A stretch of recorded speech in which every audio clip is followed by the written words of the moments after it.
Hi guys, I just wanted to do a really quick supplemental here on the cooling fans. Now I mentioned that I was going to use a 25 millimeter fan in the Noctua. That didn't work out. It almost did. The problem I ran into was the screws that go into it. They stand up just a little bit too much. What do? Well, there is something you can do, and this is just a little hack here that I wanted to go over real quick. What I have lined up here, this is a Noctua with a 25 millimeter fan.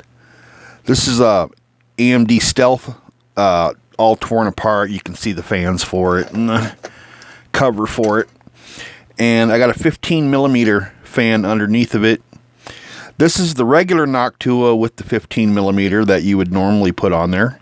And this is a regular Stealth fan right there. Now, if you look at the height, you can see they're about the same.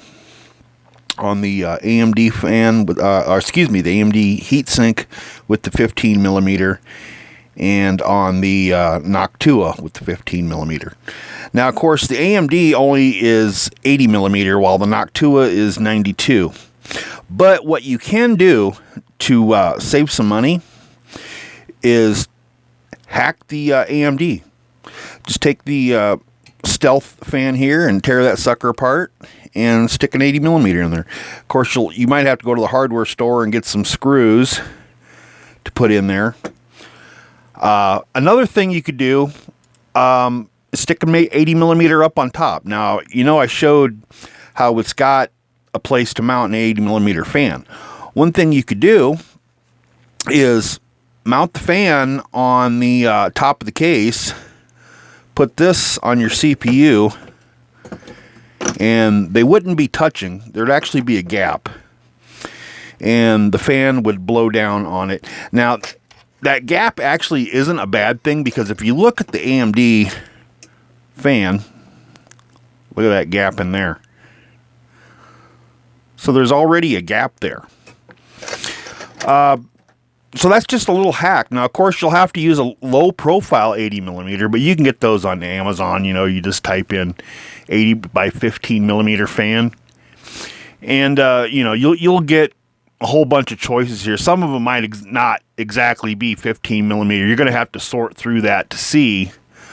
But the price is substantially lower than what a Noctua would cost. That's a little pricey, and it's something I'm just mentioning here if you want to save some money. Like right here, look at the Amazon Choice one. You got an 80 by 15 here for $8.99. So that's just something to keep in mind too, if you want to try doing this on the cheap. If you're worried about thermals, well, you could go with a different CPU, something that's only 35 watt, like a 200 GE Athlon. That would absolutely be perfect, and that still has the Vega graphics in it, I believe.